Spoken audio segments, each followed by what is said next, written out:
tô aqui, hoje, Biquero tá batendo um papo com uma pessoa super especial do mercado, Caio Infante, o maior especialista de EBB do Brasil. Ele vai explicar exatamente o que significa isso pra gente hoje. E mais importante, qual é a relação do EBB com a saúde corporativa. Então, vamos tentar entender se isso tem relevância ou não dentro da lógica do EBB. Caio, obrigado por ter aceito esse papo. Imagina, prazer. Muito bom. Muito bom estar com você. Além de tudo, é meu amigo, né? Então, é muito bom estar contigo. Caio, a gente vem percebendo que o contexto do trabalho, sem dúvida nenhuma, vem adoecendo as pessoas de alguma maneira. Em parte, a gente sabe que tem um certo olhar, um certo exagero na temática, mas de fato a gente observou no último ano um volume elevado de afastamento por CDF, que é por adoecimento mental. O contexto do trabalho tem, em grande parte, uma relação com esse adoecimento, né? Especialmente no que tange a insegurança psicológica. Por que a saúde corporativa tem um contexto, ela é tão relevante para a marca empregadora? Primeiro, explica para a gente o que é EBB e qual é a relação do EBB com a saúde e bem-estar. Boa, prazer estar aqui de novo. Indo direto ao ponto, né? Enfim, Caio Infante aqui, obrigado pelas palavras de introdução, mas o EBB, né, o Employer Brand, a gente fala o português mais simples, a marca empregadora, basicamente é a reputação da empresa enquanto lugar para trabalhar, né? Seja pelos colaboradores, ex-colaboradores, ou pelo mercado de talentos, pelos candidatos, né? Então, às vezes você olha uma empresa, você tem mais ou menos vontade de trabalhar nela, né? Às vezes você está dentro da empresa, você tem mais ou menos motivação para trabalhar. Então, o contexto que a gente chama das experiências proporcionadas, seja lá quais forem, não tem melhor empresa, tem aquela que combina com você, com o seu momento de vida, né? Que de repente uma vai te oferecer mais desenvolvimento, a outra vai te dar mais autonomia em decisões, a outra vai te dar projetos mais desafiadores. Aí depende muito como você, de fato, organiza, estrutura e vende isso, como é que você conta isso no mercado para atrair pessoas que se conectem com aquilo que você faz. Tem a parte também de missão, de valores, né, que também as pessoas hoje buscam. Tem toda a questão de saúde, a gente vai falar bastante disso, diversidade, ESG. Então hoje, né, a gente passa mais tempo trabalhando do que com a família, ou na praia, ou jogando bola, enfim, fazendo uma coisa que a gente gosta um pouco mais. E aí, cada vez mais, isso se torna desafiador, né? Até porque a gente tem a frase na boca de todo empresário, principalmente, que ninguém quer trabalhar. Então, como é que a gente constrói relações mais saudáveis, né, em todos os aspectos, e verdadeiras? Para a gente tem muita questão da transparência, de realmente você prometer um tipo de ambiente, e basicamente você tem que entregar o que você prometeu. Essa é a equação, se fosse uma ciência exata, como é que a gente resolve todo esse desafio do mercado de trabalho. E, de novo, como eu falei aqui, reputação, né? Então, hoje, eu olho, geralmente faço um recorte de 2010 em diante, talvez um pouquinho antes, mas 2010 é mais ou menos quando o LinkedIn veio para o Brasil, depois veio plataformas como o Glassdoor, e obviamente todo o boom de redes sociais de maneira geral, que antigamente você trabalhava, antigamente foi nos 90, começo nos 2000, cara, da porta do trabalho para dentro, cara, você tinha que deixar a tua pessoa física, né, teu filho doente, teus problemas de família, teu problema financeiro, cara, você tinha que ser uma máquina a trabalhar, aí você trabalhava presencialmente 100%, nunca sequer se falava em trabalho remoto, por exemplo, cara, aí você esquecia tudo aquilo, aí você voltava para casa, aí você botava teu outro uniforme ali, fez outro avatar, e aí você voltava para encarar a realidade, né? Tudo bem que não tinha tanta conexão como a gente tem hoje na palma da mão, né? E obviamente redes sociais, João Glassdoor, LinkedIn e afins, deram voz, a gente sabe hoje como é que é trabalhar nas empresas, mesmo sem ter trabalhado nela. É o mínimo de pesquisa que a gente faz, com os agentes aí mais ainda, né? Então hoje não tem mais como você esconder isso. E obviamente as pessoas falam se elas estão, como você já trouxe aqui um pouco, se elas estão adoecendo sim ou não, e mais do que isso, né? Porque às vezes acho que é uma mescla, né, de problemas, aí sim, pessoas físicas que impactam, né, o trabalho e vice-versa, é como você é tratado.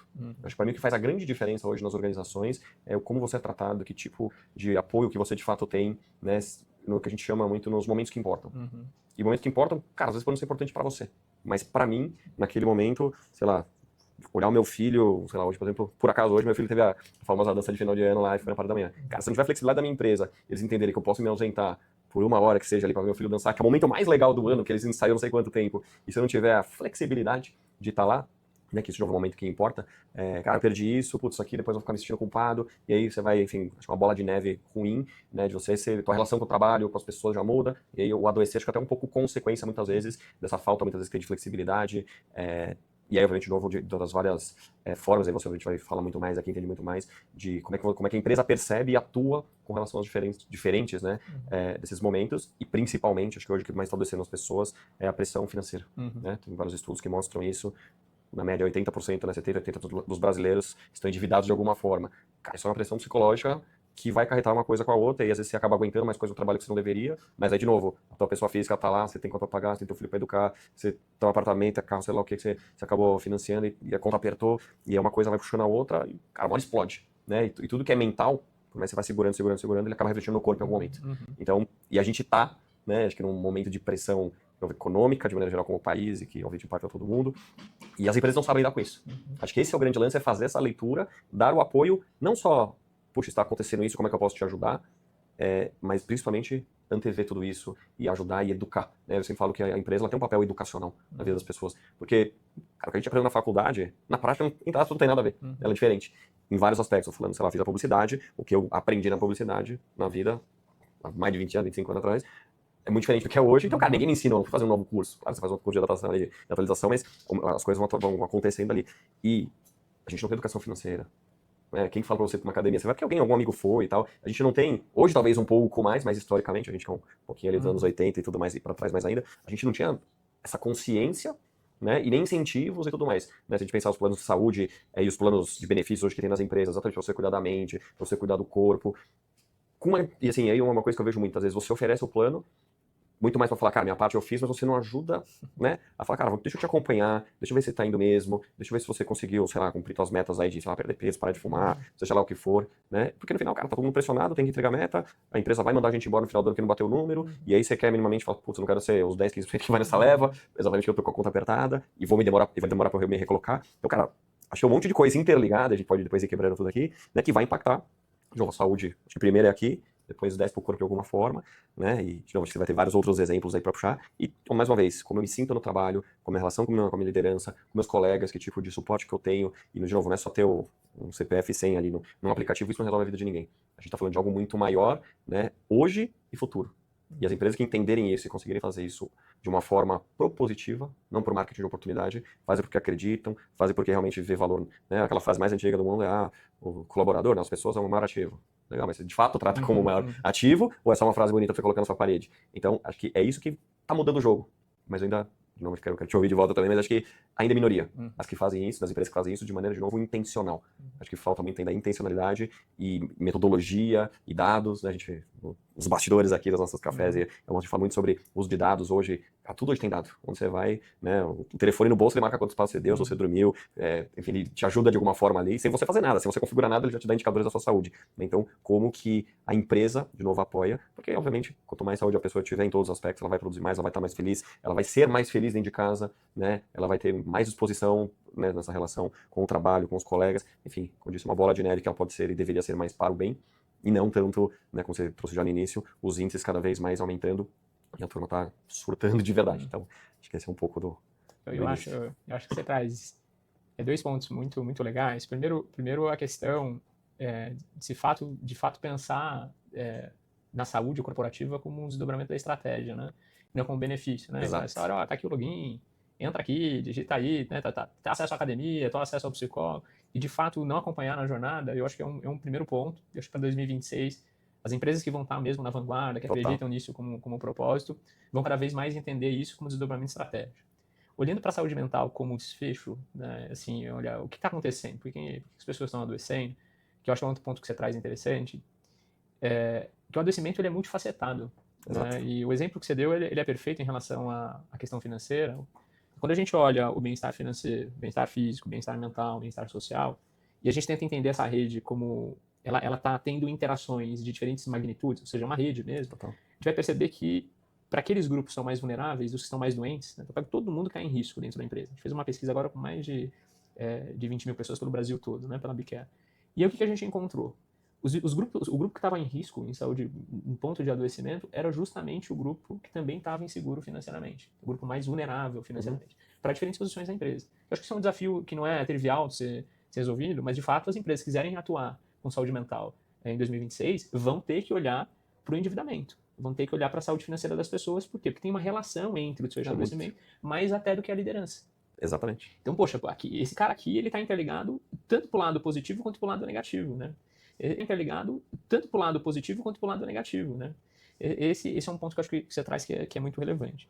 Agora, por que você contou um pouquinho da história da questão das empresas começarem a tentar entender que elas devem ter um posicionamento de marca, não só para o cliente final, mas também para quem eventualmente quer trabalhar, para os talentos. Por que não sei se é uma sensação, mas a gente vem observando que o tema de bem-estar em saúde virou um critério, se não superior, igual à remuneração? A gente tem, de fato, uma geração que está buscando por mais bem-estar em detrimento da remuneração, ou isso é um senso comum só? Acho que tanto que eu falo, acho que não é só geracional, né? De novo, o pessoal já tem aqueles, não só memes, mas acho que são até, né, toda brincadeira tá falando de verdade, que é isso, putz, eu vi que, sei lá, o meu pai chegou onde chegou, mas, não, a que preço, tá doente, não sei o que lá, e eu não quero isso pra mim. Né? Então, a gente já viu vários vídeos, enfim, viralizando, contando, cara, eu não quero essa vida pra mim.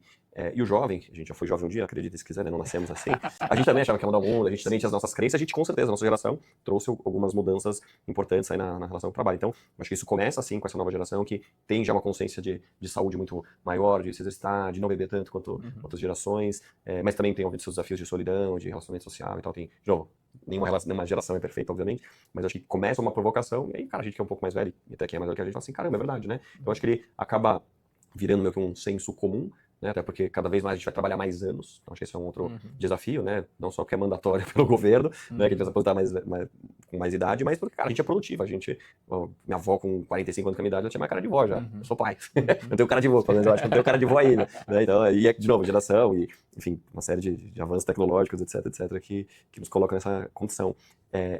Eu acho que, assim, ele é uma demanda do equilíbrio, exatamente, né? Equilíbrio vida pessoal, vida profissional. Tem muito ruído nisso, porque o equilíbrio as pessoas também querem assim, eu quero passar com meu cachorro 3 horas da tarde, porque o parque que ele vai é mais tranquilo. Isso não é tanta flexibilidade, acho que isso aí já, minha opinião, né, acho que já é um pouco exagerado. A flexibilidade é isso, são os momentos que importam, a hora que você precisa acompanhar, sei lá, seus pais no médico, ou seu filho tem alguma coisa, ou você mesmo tem que se cuidar em algum momento, você poder se ausentar, sem ter que ficar dando grandes explicações, ou ter que ficar depois cumprindo mais 2 horas e tal. Acho que esse equilíbrio vida pessoal e profissional é importante, que de novo passa muito pela saúde e bem-estar. E sim, as pessoas elas têm que estar de novo com a cabeça boa. Tudo começa, né? E é difícil, porque a gente tem muitas pressões. Cara, você abre qualquer rede social, tem alguém na praia, alguém já correu 100 km, você é um deles, sei lá, você abre a rede social, o cara já correu, já fez musculação, já jogou tênis e fez andando de skate com o filho e tal, e brincadeiras à parte, mas, cara, sempre tem alguém que entre aspas tá melhor que você, que a vida tá mais alegre do que a sua, a pessoa tá viajando, a pessoa tá comendo no restaurante que você não foi, e, cara, tudo aquilo, né, é muito gatilho, você fala assim, cara, minha vida é ruim, putz, eu tô num emprego que eu não gosto, e de novo, aí você começa a ver um monte de coisa, as pessoas, acho que de novo tem um certo, é exagero, mas vocês não tem como falar que assim, acho que elas também demandam muito mais do que elas estão entregando. Então acho que precisa, né, de novo, empresas que entenderem melhor, cara, tô entregando um pacote, esse pacote, de novo, de coisas tangíveis e intangíveis, né, tô te entregando um clima, cultura legal, um time bacana pra você trabalhar, também tô te entregando uma remuneração condizente, com benefícios legais, tô preocupado de verdade com você, com o teu desenvolvimento, etc. Então, entregar um pouco desse equilíbrio vai fazer com que as pessoas, né, no médio e longo prazo, poxa, legal, né, minha relação com o trabalho ela é positiva. Porque a gente também tem um desafio no Brasil, principalmente na base, e os jovens também, falando um pouco de geração, muito questionando que, cara, o empregador ele é malvado. Né? Putz, então, eu sempre falo, cara, abre uma empresa e contrata uma pessoa, pra você ver que é malvado na história, ou quão complicado é o negócio, bicho, né? E aí, não, porque outro dia eu tava no Instagram, no LinkedIn, tava fazendo meus posts, alguém veio discutir alguma coisa, eu falei, né, eu acho que ele teria que pagar um salário mais justo. Eu falo, cara, você acha mesmo? Faz o seguinte, abre a tua empresa e paga um salário que você acha justo. Vamos ver se a tua empresa para de pé. Aí você volta pra falar comigo aqui. Todo mundo queria pagar um salário mais justo, todo mundo queria ganhar um pouco mais, isso é normal, ser humano. Mas às vezes não dá. Seja pela carga tributária, seja pelo tamanho de mercado, enfim, você tem vários, né, pontos ali que não deixa a gente ter um salário muito maior do que a gente gostaria de dar para as pessoas, simplesmente isso. Então, no Brasil, de uma maneira, né, tô generalizando aqui, toda generalização evidentemente ela é burra, mas, de novo, acho que tem uma parcela razoável da população, diferentes, inclusive classes sociais, diferentes posições, que, cara, acha que está sendo explorada. E aí isso também acho que ajuda a pessoa meio, sabe, de alguma maneira, a adoecer, porque ela já tem uma relação ruim com o trabalho, de novo, com o empregador, com o líder. Abre parênteses, ser de líder ruim, tem cultura que é tóxica, etc. A gente sabe disso, mas é isso. Mas a pessoa também ela fica presa ali, exatamente pela pressão financeira, muitas vezes.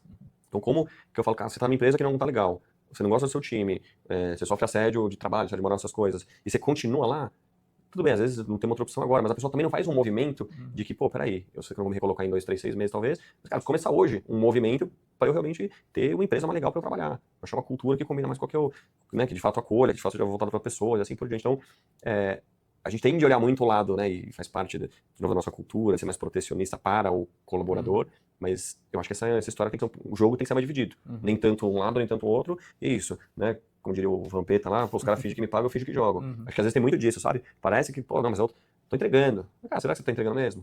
Né? A discussão do home office que a gente vira e mexe tem por aí. Cara, o que a pessoa quer home office? Não é só porque, tudo bem, o trânsito é puxado, a gente sabe que tem um monte de desafio, mas, cara, tem um corpo mole. Em casa você não produz tanto quanto. Mas eu tô batendo a minha meta. Putz, será que você tá? O time tá puxando? Ou talvez você poderia fazer, tudo bem que a meta é 10, você poderia estar fazendo 25, e não 10 ou 12, e você já para ali.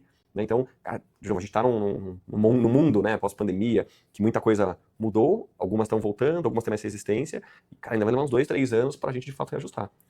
Fazer um parênteses rápido, tava brincando aqui nos bastidores, eu voltei da China, fiquei 15 dias praticamente lá agora, bicho, lá, o esquema deles é 9, 9 e meia. Sabe qual é o esquema 9, 9 e meia? Trabalha das 9 às 9, 6 vezes por semana. Nossa. Presencial. Cara, você não quer, tchau. Porque tem literalmente 1 bilhão de pessoas na fila pra...